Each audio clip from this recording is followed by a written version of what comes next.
రక్షించే వాక్యం అనే టీవీ కార్యక్రమాన్ని వీక్షిస్తున్న వీక్షకులందరికీ కూడా మన ప్రభు అయిన యేసుక్రీస్తు నామమున మీ అందరికీ కూడా హృదయపూర్వకమైన వందనాలు తెలియజేస్తున్నాను. అలాగే నూతన సంవత్సర శుభాకాంక్షలు తెలియజేస్తున్నాను. ఈ సంవత్సరం అంతా మీరు సంతోషంగా, ఆనందంగా, సుఖ సంతోషాలతో వర్ధిల్లాలని, శాంతి సమాధానాలు కలిగి, కుటుంబంలో నెమ్మది, శాంతి సమాధానం, సంతోషం కలిగి జీవించాలని మనసారా ఒక దేవుని సేవకుడిగా కోరుతున్నాను. ప్రభు సమాధానం, ప్రభు సంతోషం, ప్రభు ఆనందం సమృద్ధిగా దేవుడు మీకు దయచేయాలని మనసారా కోరుతున్నాను. రండి, దేవుడు ఒక శ్రేష్టమైన నూతన సందేశాన్ని దేవుడు మనకు అందించాలని ఆశిస్తున్నాడు. కాబట్టి మనమందరం కూడా ఈ వాక్యాన్ని ప్రార్థన పూర్వకంగా చక్కగా ఈ వాక్యాన్ని వినే ప్రయత్నం చేద్దాం. ప్రార్థనలోకి వెళ్ళే ముందు, దేవుని వాక్యాల్లోనికి వెళ్ళే ముందు చిన్న ప్రార్థన చేసి ప్రారంభించుకుందాం. ప్రార్థన. ప్రేమ నమ్మకము కలిగిన మా ప్రియ పరలోకపు తండ్రి, మీ సర్వశక్తి కలిగిన నామమును బట్టి వందనాలు, స్తోత్రాలు ప్రభా. ఈ వాక్యం వీక్షిస్తున్న వారి జీవితాల్లో ఆయా ఒక నూతన అధ్యాయాన్ని మీరే కలిగించమని ప్రార్థిస్తున్నా. నీ వాక్యమే మమ్ములను బ్రతికిస్తుంది, బాధలలో ఇదే మాకు నెమ్మదిని దయచేస్తుంది కనుక నీ వాక్యము ద్వారా మా అందరితో మీరు మాట్లాడి మీ నామానికి గణపరచుకోమని మీకే సమస్త మహిమ, ఘనత, ప్రభావములు చెల్లిస్తూ యేసుక్రీస్తు నామముని ప్రార్థనని వేడుకుంటున్నాము తండ్రి, ఆమేన్. రైట్, మీ చేతుల్లో పరిశుద్ధ గ్రంథములు తీసుకోనండి. నిర్గమాకాండము 33వ అధ్యాయము, నిర్గమాకాండము 33వ అధ్యాయము 14వ వచనాన్ని ఒకసారి మనం చూద్దాం. నిర్గమాకాండము 33వ అధ్యాయం 14వ వచనం. అందుకు ఆయన, నా సన్నిధి నీకు తోడుగా వచ్చును. దేవునికి స్తోత్రం కలుగునుగాక. దేవుడు అంటున్నాడు, నా సన్నిధి నీకు తోడుగా వచ్చును. ఈ మాట దేవుడు ఎవరికి చెప్పాడు, జరిగిన సంఘటన ఏంటి అనే విషయాల్లో మీకు పూర్తిగా తెలియచేయాలని ఆశిస్తున్నాను. ఈ మాట దేవాది దేవుడు మోషేకు దేవుడు తెలియజేస్తున్నాడు. ఎందుకు మోషేకు దేవుడు నా సన్నిధి నీకు తోడుగా వస్తుందయ్యా అని చెప్పాడంటే, గడిచిన చరిత్ర మనం జ్ఞాపకం చేసుకుంటే ఇజ్రాయేలీలు ప్రజలు దేవుని ఎంతగానో బాధ పెట్టారండి, దేవుని ఎంతగానో ఏడ్పు తెప్పించారండి, దేవుని ఎంతగానో విసికించారండి, దేవుని ఎంతగానో ఇబ్బంది పెట్టారండి. దేవుడు ఇజ్రాయేల్ ప్రజలను చూసి విసిగిపోయారండి. ఎన్నో మేళ్ళు, ఎన్నో ఆశ్చర్యకార్యాలు, ఎన్నో సమృద్ధి సమస్తాన్ని ఇజ్రాయేల్ ప్రజలకు దేవుడు తన ప్రేమను చూపించి గొప్ప ఆశ్చర్యకార్యాల ద్వారా, మహిమ కార్యాల ద్వారా దేవుడు చేస్తే ఇజ్రాయేల్ ప్రజలందరూ కూడా దేవుని మీద తిరగబడ్డారండి, మోషే మీద తిరగబడ్డారండి. ఆయా సందర్భాల్లో మోషే మీద తిరగబడ్డారు, దేవుని మీద తిరగబడ్డారు, అసహ్యమైన కార్యాలు చేశారు. ఇంకా దేవుడు చూసి ఒక మాట అన్నాడు, మోషే, ఇజ్రాయేల్ ప్రజలారా, నేను మీతో పాటు రాను, మీరు వెళ్ళాలనుకుంటే వెళ్ళండి, మీరు తిరగబడేవారు, లోబడే స్వభావం మీలో లేదు, మీరు ఏమాత్రము కూడా మంచిగా జీవించాలనేటటువంటి ఆలోచన కూడా మీకు లేదు, కాబట్టి నేను మీతో రాను, ఇంకెంతవరకు మీతో నేను రావాలి అని దేవుడు ఇజ్రాయేల్ ప్రజల్ని ఇంకా విడిచిపెట్టేద్దాం అనుకున్నాడండి. అలాంటి సమయంలో మోషే అనే దైవజనుడు దేవుని పాదాల పడి మొర్ర పెట్టుకొని దేవా, నువ్వు రాకపోతే మేము ఎలా వెళ్తామయ్యా? ఎర్ర సముద్రమును రెండుగా విభజించి ఆరిన నేలగా చేసి మమ్మల్ని అందరినీ నడిపించిన దేవుడు నీవే కదా నాయన. చేదైన నీళ్లను త్రాగలేని పరిస్థితిలో ఉన్నప్పుడు ఆ చేదైన నీళ్లను మధురంగా మార్చిన దేవుడు నీవే కదా ప్రభువా. ఆహారం లేకుండా వీరు అలమటిస్తూ ఉంటే పరలోకము మన్నాను కురిపించి సమృద్ధి అయిన ఆహారాన్ని ఇచ్చిన దేవుడు నీవే కదా ప్రభువా. బండ నుండి నీళ్లను, మధురమైన నీళ్లను రప్పించిన దేవుడు నీవే కదనైనా. ఐగుప్తు దేశంలో అనేకమైన అద్భుతాలు, ఆశ్చర్యకార్యాలు చేసి ప్రజలందరినీ విడిపించిన దేవుడు నీవే కదనైనా. ఇన్ని చేసిన దేవా, మాతో పాటు రానంటే ఎలా నాయన? మేము ఎలా ఉండగలము నాయన? మేము ఎలా బ్రతకగలము నాయన అని ఇజ్రాయేల్ ప్రజల పక్షమున మోషే ఎంతో విజ్ఞాపన చేశాడండి. అలా విజ్ఞాపన, ప్రార్థన, కన్నీటి ప్రార్థన మొర్ర పెట్టుకున్నప్పుడు మోషే ప్రార్థన దేవుడు విని కరిగిపోయాడండి. నేను ప్రకటిస్తున్న ప్రభువైన యేసుక్రీస్తు మనస్సు అద్భుతమైన మనసు అండి, ప్రేమగల మనసు అండి, ఐస్ క్రీమ్ అయినా కరగడానికి సమయం పడుతుందేమో కానీ నా దేవుని మనసు కరగడానికి వెంటనే కరిగిపోతుందండి. అంటే ఐస్ క్రీమ్ అయినా సమయం తీసుకుంటుంది కరగడానికి, కానీ నా దేవుడు అంత సమయం కూడా తీసుకోడంటండి, వెంటనే కరిగిపోతాడంటండి. అంత ప్రేమ కలిగిన మనసు అండి నా ప్రభువైన యేసుక్రీస్తు మనసు. ఈ లోకంలో నా ప్రభువైన యేసుక్రీస్తు లాంటి మంచి మనసు ఈ లోకంలో ఎవరికీ లేదండి, ఎవరికీ లేదండి. ఎంత మంచివారని తీసుకోండి, ఎంతో కొంత కోపము, ద్వేషం ఇవన్నీ కలిగి ఉంటారు. కానీ నా దేవుడు కోపించుచూనే తన కృపను, వాత్సల్యమును చూపించేటటువంటి గొప్ప దేవుడు అండి మన దేవుడు. ఇంకా మోషే ప్రార్థన విని దేవుడు కరిగిపోయి దేవుడు అంటాడు, మోషే సరే నా సన్నిధి నీకు తోడుగా వస్తుంది అని దేవుడు చెప్పగానే మోషే ఎంత సంతోషించాడండి. ఈ విషయాలన్నీ కూడా వాక్యం చేత నేను సిద్ధపరచుకొని మీకు ఎందుకు తెలియచేశానంటే జాగ్రత్తగా చెప్తున్నాను, వినండి. ఈరోజు మనము ఈ నూతన సంవత్సరంలో మనం బ్రతికి ఉన్నామంటే, ఈ నూతన సంవత్సరంలో మనం అడుగు పెట్టగలిగామంటే, ఈ నూతన సంవత్సరంలో మనం జీవిస్తున్నాము అంటే అది మన కుటుంబంలో ఎవరో ఒకరి బలమైన ప్రార్థనను బట్టే అని గుర్తించండి. రెండవదిగా ఈ వాక్యం వింటున్న ఆత్మీయులు మీరందరూ కూడా ఈ నూతన సంవత్సరంలో మీరు అడుగు పెట్టగలిగారు అనంటే, ఈ నూతన సంవత్సరంలో మీరు జీవిస్తున్నారు అనంటే, మీరు ఏ సంఘానికైతే వెళ్తున్నారో ఆ సంఘము యొక్క స్థానిక సంఘ కాపరి మీకోసం కన్నీళ్లతో గడిచిన సంవత్సరం అంతా ప్రార్థించారు. కాబట్టి మీరందరూ కూడా మీ కుటుంబము ఈ ఇంటిల్లపాది మీ సంఘ కాపరి చేసిన ప్రార్థనను బట్టి, చేసిన విజ్ఞాపనను బట్టి మీరు సజీవంగా, సురక్షితముగా, ఆరోగ్యకరముగా దేవుడు మిమ్మల్ని అందరినీ కూడా నూతన సంవత్సరంలోని తీసుకుని వచ్చాడు. ఈ సత్యం తెలుసా అండి మీకు? ఆనాడు మోషేను బట్టి దేవుడు మంచి మనసును చేసుకున్నాడు. మోషేను బట్టి, మోషే చేసిన ప్రార్థనను బట్టి నా సన్నిధి నీకు తోడుగా వస్తుందయ్యా, నీకు తోడుగా వస్తుంది, రండి నేను మీతో పాటు కూడా వస్తానని దేవుడు చెప్పాడండి. ఎంత నమ్మదగిన దేవుడు అండి. ఈ విషయాన్ని మీరు గుర్తిస్తున్నారా? మీ సంఘ కాపరి ప్రార్థన కూడా ఎంతో కొంత ఉన్నదనేటటువంటి సత్యాన్ని గ్రహిస్తున్నారా? ఆ సంఘ కాపరిని పట్టించుకుంటున్నారా? సంఘ కాపరిని ప్రోత్సహిస్తున్నారా? ఒకసారి ఆలోచించే ప్రయత్నం చేయండి. ప్రతి సంఘ కాపరి తన సంఘం కోసం ఖచ్చితంగా ప్రార్థన చేస్తాడు. సంఘ బిడ్డలు బాగుండాలని ప్రార్థన చేస్తాడు. సంఘ బిడ్డలు ఆశీర్వదించబడాలని ప్రార్థన చేస్తాడు. సంఘ బిడ్డలు వర్ధిల్లాలని ప్రార్థన చేస్తాడు. తన కుటుంబంలో ఏమీ లేకపోయినా అంత బాధపడడు. కానీ సంఘ కాపరి సంఘ బిడ్డల కుటుంబాల్లో ఏదైనా లోటు ఉన్నట్లయితే ఆ లోటును తీర్చు ప్రభువా అని తన కుటుంబ సభ్యులు కన్నా సంఘ బిడ్డల కోసం సంఘ కాపరి ఎక్కువ ప్రార్థన చేస్తాడు. మీ సంఘ కాపరి అలా ప్రార్థన చేశాడనే విషయం మీకు తెలుసా? ఈ న్యూ ఇయర్లో మీ సంఘ కాపరికి విషస్ చెప్పే ప్రయత్నం చేయండి. ఆనాడు మోషే ఇజ్రాయేలును బట్టి ఎంతో విజ్ఞాపన ప్రార్థన, కన్నీళ్ళ ప్రార్థన, దేవుని పాదాలు పట్టుకొని మొర్రపెట్టిన కారణాన్ని బట్టి దేవుడు కరిగిపోయి నా సన్నిధి నీకు తోడుగా వస్తుందయ్యా, వెళ్ళు నేను మీతో పాటు వస్తాను అని దేవుడు చెప్పాడని. దేవుని సన్నిధి మనతో ఉంటే, దేవుని తోడు మనతో ఉంటే మనది ఎంత గొప్ప ఆశీర్వాదకరమైన జీవితం తెలుసండి. దేవుడు తన సన్నిధి ఇజ్రాయేలు పట్ల ఎప్పుడు ఉండాలని దేవుడు ఎంత ఆశించాడో తెలుసండి. పరలోకమందున్న దేవుడు ఆశించి మోషేతో అంటాడు, మోషే నేను మీ మధ్య నివాసం చేయాలి అనుకుంటున్నాను, కాబట్టి నా కొరకు ఒక ప్రత్యక్ష గుడారాన్ని నిర్మించండి అని దేవుడు స్వయంగా మోషేకు తెలియజేస్తాడండి. అనగా దేవుడు ఏం కోరుకున్నాడంటే ఆకాశమైన సింహాసనం మీద ఉండి నా ప్రజలను చూడడం కాదు, వారి మధ్యలోనే నా సన్నిధి ఉండాలి, వారి మధ్యలోనే నేను నివాసం చేయాలి అని దేవుడు మోషేకు చెప్పినప్పుడు, మోషే ప్రత్యక్ష గుడారం ఏర్పాటు చేసినప్పుడు ఆ ప్రత్యక్ష గుడారము చుట్టూ కూడా ఇజ్రాయెల్ ప్రజలు డేరాలు వేసుకొని జీవించారు. అలా డేరాలు వేసుకొని జీవిస్తున్నప్పుడు ఇజ్రాయేలుకు ఒక గొప్ప సంతోషం, గొప్ప ధైర్యం, గొప్ప ఆదరణ కలిగింది. కారణం ఏంటో తెలుసా అండి? దేవుడు మన మధ్యలో వచ్చి, దేవుని యొక్క సన్నిధి మన మధ్యలో వచ్చి నివాసం చేయడానికి దేవుడు వచ్చాడు అని వారు చాలా సంతోషించారంటండి. దేవుడు అంటున్నాడు, ఈ సంవత్సరం అంతా కూడా నా సన్నిధి మీకు తోడుగా ఉండాలని నేను ఆశిస్తున్నాను.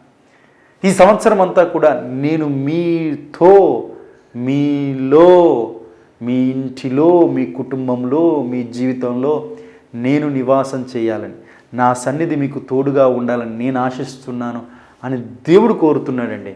మరి దేవుని సన్నిధిని మనం ఆహ్వానిద్దామా? దేవుని తోడు మనం కలిగి ఉందామా? దేవుని సన్నిధి మనం కలిగి ఉంటే మన జీవితం ఎంత ఆశీర్వాదకరమైన జీవితమో తెలుసండి. దేవుని యొక్క సన్నిధి మనతో ఉంటే, దేవుని యొక్క తోడు మనతో ఉంటే ఎంత ఆశీర్వాదకరమైన జీవితమో ఒక్కరి జీవితం ద్వారా మీకు తెలియచేయాలని ఆశిస్తున్నాను. ఆదికాండము 39వ అధ్యాయం. ఆదికాండము 39వ అధ్యాయం మనం చూద్దాం. అద్భుతమైన మాట, ప్రతి ఒక్కరూ చదివే ప్రయత్నం చేయండి. 2వ వచనం, యెహోవా యోసేపునకు తోడయుండెను గనుక అతడు వర్ధిల్లుచూ ఉండెను. యెహోవా అతనికి తోడయున్నానని అతడు చేసినందుకు అతని చేతిలో యెహోవా సఫలము చేసినని అతని యజమాని చూచినప్పుడు యోసేపు మీద అతనికి కటాక్షము కలిగెను. దేవునికి స్తోత్రం కలుగును గాక. మనం పరిశుద్ధ గ్రంథంలో ఆదికాండం 39వ అధ్యాయంలో మనం చూసినట్లయితే అద్భుతంగా ఈ మాట రాయబడింది.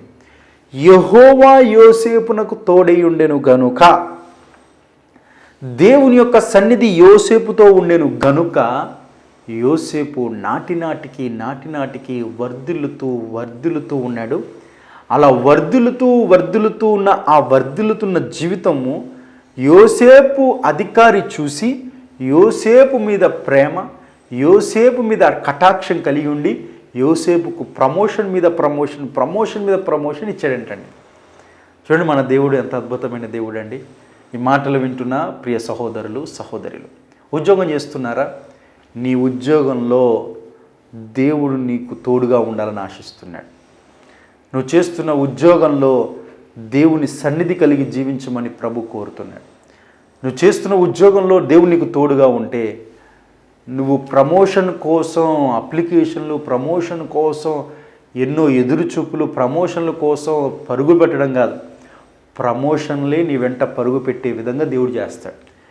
కీర్తనల గ్రంథంలో 23 కీర్తనలు ఏమున్నాయండి? కృపాక్షేమములే నా వెంట వచ్చును. ఎవరైతే దేవుని సన్నిధి కలిగి ఉంటారో, ఎవరైతే దేవుని తోడు కలిగి ఉంటారో వీరు ఆశీర్వాదాల వైపు చూడడం కాదండి, ఆశీర్వాదాలే పరిగెత్తుకుంటూ వీరి వైపు వచ్చే విధంగా దేవుడు చేస్తాడండి. అలా మీకు కూడా చేస్తాడండి దేవుడు అన్నాడు, ఈ సంవత్సరం అంతా మీకు నేను తోడుగా ఉండాలని ఆశిస్తున్నాను. నా సన్నిధి మీకు తోడుగా ఉండాలని ఆశిస్తున్నాను.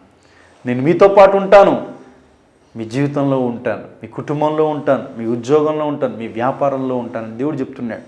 మరి నీ ఉద్యోగంలో నువ్వు ప్రమోషన్ కావాలని ఆశిస్తున్నావా? నీ ఉద్యోగంలో రాబడిని పెరగాలని ఆశిస్తున్నావా? ఇన్ని సంవత్సరాలు ఇంతే జీతం అని కృంగిపోతున్నావా? అయితే ఈ సంవత్సరం దేవుడు అందిస్తున్న అద్భుతమైన శుభవార్త, ఈ సంవత్సరం నీ జీతాన్ని దేవుడు రెట్టింపు చేయబోతున్నాడు. నువ్వు నమ్మి విశ్వసించినట్లయితే ఈ గొప్ప అద్భుతం జరుగుతుంది. ఎలా జరుగుతుంది పాస్టర్ గారు? ఎలా జరిగిందండి యోసేపుకు? ఒక బానిస కుర్రవాడు అంటే మాట్లాడడానికి కూడా అవకాశం లేనివాడు, అనగా తను మాట్లాడే అవకాశం లేదు, చెప్పిన పని చేయాలంతే. ఆ చెప్పిన పని నమ్మకంగా, చెప్పిన పని బాధ్యతగా చేస్తూ దేవుడి తోడు కలిగి ఉన్నాడు. అలా దేవుడి తోడు కలిగిన కారణాన్ని బట్టి పై అధికారికి కటాక్షాన్ని దేవుడు కలిగించి యోసేపును ప్రమోషన్ మీద ప్రమోషన్, బానిస కుర్రవాడు బాధ్యతగా పనిచేసి ఐగుప్తు దేశానికి ప్రధానమంత్రి అయిపోయాడండి. దేవునికి స్తోత్రం కలుగును గాక. దేవుడు తోడున్న జీవితాలు ఇలా ఆశీర్వాదకరంగా జీవితాలుగా మారుతాయి. చాలామంది అండి దేవుడు తోడు లేక, దేవుని సన్నిధి తోడు లేక పరుగులు పెడతా ఉంటారండి. ఆ కంపెనీ అని, ఈ కంపెనీ అని, ఆ కంపెనీ అని అన్ని కంపెనీలు తిరుగుతారు. తీరా చూస్తే మొట్టమొదటి కంపెనీలో వచ్చిన జీతం ఎంతో 5-6 సంవత్సరాలు ఈ కంపెనీలు తిరిగిన తర్వాత కూడా జీతం అంతే ఉంటుంది చాలామంది జీవితాల్లో. అలా కంపెనీలు మారడాన్ని బట్టి ఆశీర్వదించబడవు సహోదరుడా సహోదరి. దేవుడు తోడుంటే నువ్వు ఎక్కడ పని చేస్తున్నావో ఆ పని చేస్తున్న చోట్లనే దేవుడు దీవిస్తాడు, ఆ పని చేస్తున్న చోట్లనే దేవుడు నిన్ను ఆశీర్వదిస్తాడు. బైబిల్ అదే సెలవిస్తుంది, యెహోవా యోసేపునకు తోడై ఉండెను కనుక అతడు చేయుచున్నదంతయు వర్ధిల్లుతుంది. నువ్వు చేస్తున్న ఉద్యోగంలో నువ్వు ఏం చేయలేకపోతున్నావనే నిరుత్సాహం నీకు ఎదురవుతుందా? నాకు ఇచ్చిన టాస్క్కి, నాకు ఇచ్చిన ప్రాజెక్టుకి నేను న్యాయం చేయలేకపోతున్నాను, నా పనితో నాకు స్కిల్స్ లేవు, నేను బాగా పని చేయలేకపోతున్నాను నిరుత్సాహపడుతున్నావా? అయితే నా ప్రభువైన యేసుక్రీస్తు నీకు పరిచయం చేస్తున్నాను. ఆయన తోడు కలిగి నీ జీవించు. ఆయన సర్వజ్ఞాని. ఈ లోకంలో ఉన్న జ్ఞానమంతా కూడా దేవుడిచ్చింది. ఆయనను ఆధారం చేసుకున్నట్లయితే ఎవ్వరికి లేని గొప్ప జ్ఞానం దేవుడు నీకు ఇస్తాడు. ఆ జ్ఞానంతో నువ్వు పనిచేసినట్లయితే, దేవుడి సన్నిధి నువ్వు కోరుకుని తోడుగా జీవించినట్లయితే, ఆ పనితత్వాన్ని బట్టే దేవుడు నిన్ను ఆశీర్వదించి వర్ధిల్లింపజేస్తాడు. అలాగే వ్యాపారం చేస్తున్నారా? వ్యాపారం చేస్తున్న చోట్ల దేవుని తోడు కలిగి ఉండండి. అబద్ధం మీద ఆధారపడి వ్యాపారం చేయకండి. దేవుడు తోడు కలిగి వ్యాపారం చేయండి. అబద్ధం మీద వ్యాపారం చేస్తే ఒక కస్టమరు, 2 కస్టమర్లు, 2-3 మోసం చేసి సంపాదించే ప్రయత్నం చేస్తారు. అదే దేవుని సన్నిధి, దేవుని తోడు కలిగి నిజముగా మీరు వ్యాపారం చేసినట్లయితే ఒక్క కస్టమర్ ద్వారానే నీకు ఎంత రాబడి రావాలో అది దేవుడు ఇచ్చేస్తాడు. మీరు నమ్మి విశ్వసించండి. వ్యాపారం చేస్తున్నారా? దేవుని తోడు కలిగి వ్యాపారం చేసే ప్రయత్నం చేయండి. దేవుని సన్నిధి కలిగి వ్యాపారం చేసే ప్రయత్నం చేయండి. మీ షట్టర్ ఎత్తుతున్నప్పుడు ప్రార్థన చేయండి. ప్రభువా, ఈ షాప్ని దీవించు నాయన. నీ సన్నిధి మా షాప్కి తోడుగా దయచేయి ప్రభు. నీ తోడు మా షాప్లో ఉండేటట్టుగా చేయి ప్రభువా. నీ సన్నిధి ఇక్కడ ఉండేటట్టు చేయి ప్రభువా. నువ్వు షట్టర్ ఎత్తుతున్నప్పుడే నువ్వు ప్రార్థన చేసినట్లయితే దేవుని సన్నిధి నీ షాప్లో, నీ వ్యాపారంలో దేవుడు నీకు తోడుగా ఉండి నీ వ్యాపారాన్ని వేల రెట్లుగా ఆయన ఆశీర్వదించగలిగిన సమర్థుడు ఆయన. అది నీ ఏ వ్యాపారమైనా సరే, అది చిన్న వ్యాపారం మొదలుకొని చేపల చెరువులు, రొయ్యల చెరువులంత వ్యాపారం, ఎంత వ్యాపారమైనా సరే ప్రార్థనతో ప్రారంభించు. ప్రభు సన్నిధి కోరుకో. ప్రభు తోడు కోరుకున్నట్లయితే ప్రభు మీ వ్యాపారాలను ఆశీర్వాదకరంగా చేయడానికి ఆయన ఇష్టపడుతున్నాడు. ఉద్యోగంలో, వ్యాపారంలో, కుటుంబంలో కూడా దేవుని సన్నిధిని, దేవుని తోడు కోరుకోండి. 2 భార్యాభర్తల మీ ఇద్దరి మధ్య దేవుని తోడు మీరు కలిగినట్లయితే దేవుడు మిమ్మల్ని దీవిస్తాడు. 2 భార్యాభర్తలు, బిడ్డల మీ 4 మీ కుటుంబం అయినట్లయితే 5వ వ్యక్తి నేను పరిచయం చేస్తున్నాను, నా ప్రభు అయిన యేసుక్రీస్తు. నా ప్రభు అయిన యేసుక్రీస్తును మీరు మీ ఇంటిలోనికి, మీ కుటుంబంలోనికి ఆయన ఆహ్వానించండి. ఆయన మీకు తోడున్నట్లయితే మీ కుటుంబంలో ఎలాంటి అలజడి లేకుండా, మీ కుటుంబంలో ఎలాంటి గొడవలు లేకుండా, మీ కుటుంబంలో ఎలాంటి డిస్టర్బెన్సెస్ లేకుండా ఆయన మీకు శాంతి, సమాధానాన్ని, సమృద్ధిని దేవుడు మీకు దయచేయాలని ఆశిస్తున్నాడు. దేవుని సన్నిధి మనతో ఉంటే, దేవుని సన్నిధి మన తోడుగా ఉంటే మన జీవితం ఆశీర్వాదకరమైన జీవితంగా మారుతుందండి. అదే దేవుడు చెప్తున్నాడు. ఈ సంవత్సరం, ఈ 2024వ సంవత్సరం నా సన్నిధి మీకు తోడుగా దయచేసి నేను మీకు తోడుగా ఉండి మిమ్ములను అద్భుతమైన ఆశీర్వాదకరమైన జీవితంగా చేయాలని నేను ఆశిస్తున్నాను అని దేవుడు చెప్తున్నాడు. కాబట్టి మన జీవితంలో, మన వ్యక్తిత్వ జీవితంలో, మన ఆధ్యాత్మిక జీవితంలో, మన కుటుంబ జీవితంలో, ఉద్యోగ జీవితంలో, వ్యాపారం జీవితంలో దేవుని తోడు కలిగి జీవించే ప్రయత్నం చేద్దాం. దేవునితో ఉండే ప్రయత్నం చేద్దాం. ప్రతి సమయంలో దేవుని జ్ఞాపకం చేసుకుందాం. అలా ప్రతి సమయంలో దేవుని మనం జ్ఞాపకం చేసుకున్నప్పుడు, దేవుని సన్నిధి, దేవుడు తోడు కలిగి జీవించినప్పుడు మన జీవితాలు ఎంత అద్భుతంగా ఆశీర్వాదకరంగా ఉంటాయండి. మోషే అదే ప్రార్థన చేస్తున్నాడు.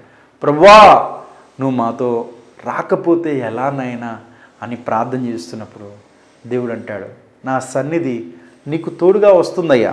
అంత మాత్రమే కాదు అంటూ దేవుడు ఎంత అద్భుతమైన మాటలు మోషేకి తెలియజేస్తున్నాడు. ఒకసారి మనం చూద్దాం. 33వ అధ్యాయం 14వ వచనం. అందుకు ఆయన, నా సన్నిధి నీకు తోడుగా వచ్చును, నేను నీకు విశ్రాంతి కలుగా చేసేదనగా. 16వ వచనం. నా ఎడల నీ ప్రజలను నీ కటాక్షము కలిగిందని దేవునితో చెప్పగా. 17వ వచనం. కాగా యెహోవా, నీవు చెప్పిన మాట చొప్పున చేసేదను, నీ మీద నాకు కటాక్షము కలిగినది, నీ పేరును బట్టి నేను ఎరుగుదునని మోషేతో చెప్పగా. అతడు, దయచేసి నీ మహిమను నాకు చూపమనగా ఆయన, నా మంచితనమంతయు నీ ఎదుట కనపరచెదను అని యెహోవాను నా నామము నీ ఎదుట ప్రకటించదు. నేను కరుణించు వారిని కరుణించదును, ఎవని యందు కనికరపడదనో వాని యందు కనికరపడదనను. దేవునికి స్తోత్రం కలుగునుగా. మోషే చేసిన ప్రార్థనకు ప్రతిఫలం మోషే చూడగలిగాడండి. ప్రభువా, నీ సన్నిధి మాతో రాకపోతే ఎలా అన్నైనా అని మోషే అడిగినప్పుడు, నా సన్నిధి నీతో వస్తుంది, విశ్రాంతిని ఇస్తాను, కరుణిస్తాను, కటాక్షిస్తాను, నా మంచితనమంతయు కూడా నీకు చూపిస్తానని దేవుడు అద్భుతమైన వాగ్దానాలను ఇచ్చి మరలా ఆగిపోయిన ఇజ్రాయిల్ ప్రయాణాన్ని దేవుడే రీస్టార్ట్ చేశాడండి. దేవునికి స్తోత్రం కలుగునుగాక. మన జీవితాల్లో కూడా ఏదైనా ఆగిపోయా గడిచిన సంవత్సరాల్లో ప్రమోషన్ ఆగిపోయిందా? ఈ సంవత్సరంలో దేవుడు నీకు ప్రమోషన్ దయచేయబోతున్నాడు. ఉద్యోగం రాలేదని గడిచిన సంవత్సరంలో నిరుత్సాహపడిపోతున్నావా సహోదరుడా, సహోదరి? ఈ సంవత్సరంలో దేవుని తోడు కలిగి జీవించు. ఒక నూతనమైన, నువ్వు ఊహించలేనంత అద్భుతమైన ఉద్యోగాన్ని దేవుడు నీకు దయచేయబోతున్నాడు. వివాహం కాలేదని గడిచిన సంవత్సరంలో ఎన్నో ప్రయత్నాలు చేసి విఫలమైపోయారా?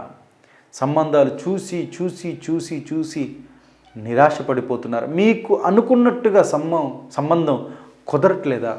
అయితే ఒక సేవకుడిగా నేను తెలియజేస్తున్నాను, ఈ సంవత్సరంలో మీరు ఎలాంటి దేవుని చిత్త ప్రకారంగా ఎలాంటి సంబంధం రావాలని ఆశిస్తున్నారో ఆ సంబంధాన్ని మీ కుటుంబంలో దేవుడు మీకు ఈ సంవత్సరంలో దయచేయబోతున్నాడు.